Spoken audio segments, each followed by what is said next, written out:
in 1984 recognized the sovereign state of Vatican City, and then we got a papal nuncio.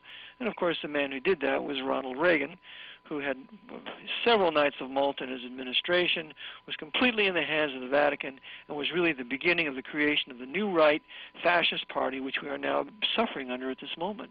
So the Pope is a monarch. He's absolute. He claims universal spiritual power. That's one key that you see on the papal flag. You see two crossed keys and a triple crown. The triple crown represents the Pope as Lord of Heaven, Lord of Earth, Lord of Hell. The two keys, the one key is the spiritual power, the other key is his temporal power, his right to rule all nations. He was given the spiritual power by Phocas, P-H-O-C-A-S in 606, and he was given the spiritual power by Pepin in 756, the father of Charlemagne. So this is the historic dating of these two powers, and therefore he claims to usurp them or use them wherever he can. And with regard to JFK, he refused to recognize the temporal power of the Pope. He had nothing to do with Cardinal Spellman and attempt to break the power of the CIA into 1,000 pieces. The CIA was nothing more than the Pope's intelligence service for foreign operations for the United States, continuation of the Black Pope's SS out of Germany. And so the Pope killed him because the Pope claims the right to kill monarchs who refuse to rule or govern on behalf of the Church or the papacy. There we go. Well, all right, just one last thing. I was now I predicted 9/11. I knew it was coming. I recognized their ritual nature. I picked the date because it was HW's announcement for the New World Order. To me, it was so obviously an inside job, and I wondered if it was designed as such so that it would cause a schism and create an Alex Jones, so that then there's this more infighting with us. Why, sure. Sure, because you have to divide the camp of the enemy before you conquer them, and you have to smite the shepherd so that the sheep can be scattered. So you have to discredit real leaders, and then you have to create infighting among others through Operation Mockingbird and other things like that, where you control the alternative media, and then you can continue to sow this discord while at the same time planning your next terrorist event that will kill lots more people.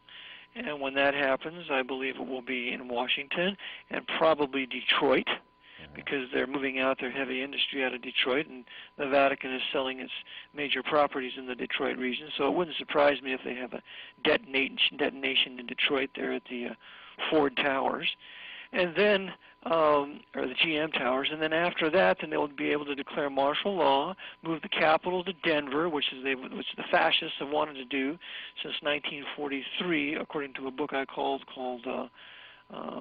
written by John Roy Carlson, Undercover, and who had infiltrated the fascist movement in America in the late 30s and early 40s. And then when they do that, then they can begin to wage their two-front war for a series of years while exterminating enemies of the state, Jews, Muslims, blacks, in their huge concentration camp system overseen and orchestrated by the Department of Homeland Security in Blackwater. They're driving all the whites into right-wing fascism. Yeah. What would you say to a young student, since we're here in a college town, that wanted to go and join the military? Well, I would say absolutely not. The military is nothing more than a papal army used for the benefit of the papacy. It is not used for the protection of America. I'm all for protecting my nation against an invasion or suppressing an insurrection pursuant to the Constitution, but our military is not used for those purposes.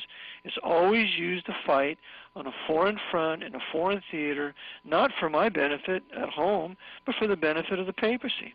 And so absolutely not. You have no business going in the military. I told my two sons, one is 28, the other is 25, if you join the military, it's over between us. Wow. I understand. Well, thank you very much, Eric, for joining us. This is Eric John Phelps. His website is Vatican Assassins. I highly recommend checking it out. There's so much detailed information on your website. I'm glad it's helpful, and it's a pleasure to be with you and your listeners tonight, and I thank you for inviting me. You are very welcome. And I hope we get a chance to speak again. Okay, Freeman. Thank you. All right. Have a good night, Eric. Okay, good night. You know, it's interesting to say such things as have a good night because, well, obviously we're in quite, to use a Fox term, quagmire.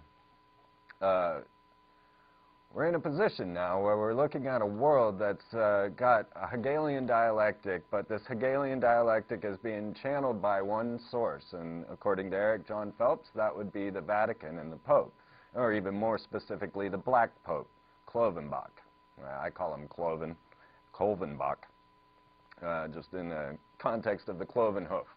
But here we find ourselves in a reality manufacturing situation where we have these religious orders, militant religious orders, that are fighting a crusade to give this one man entire power over the globe.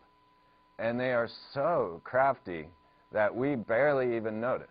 And they use these terrorist events to cause us to follow their lead. And of course, we're not informed whatsoever as to these groups that are causing the manipulation. I mean, even you should start to recognize the Freemasonic manipulation here in America.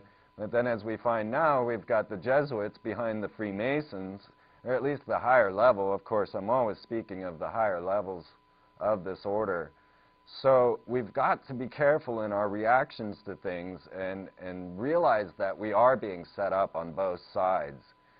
And my hope is that we can find this peaceable resolution, which will be very difficult if we just continue following the path that's being laid for us. We have to start to think outside the box. Perhaps the answers are here in the Bible. This book has caused more trouble on this planet than I've seen any other book cause. But at the same time, I see these guys as evildoers, as high-level devil worshippers even. You know, I don't typically use that term because myself am not ready for the Jesus-Satan paradigm. I see it as a bigger picture, but I could completely be wrong.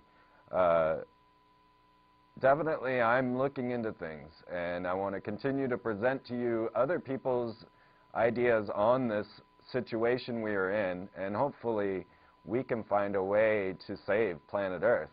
But don't just buy the frontline propaganda that's being offered to you, and please try to inform yourself on these secrets that are held by these societies.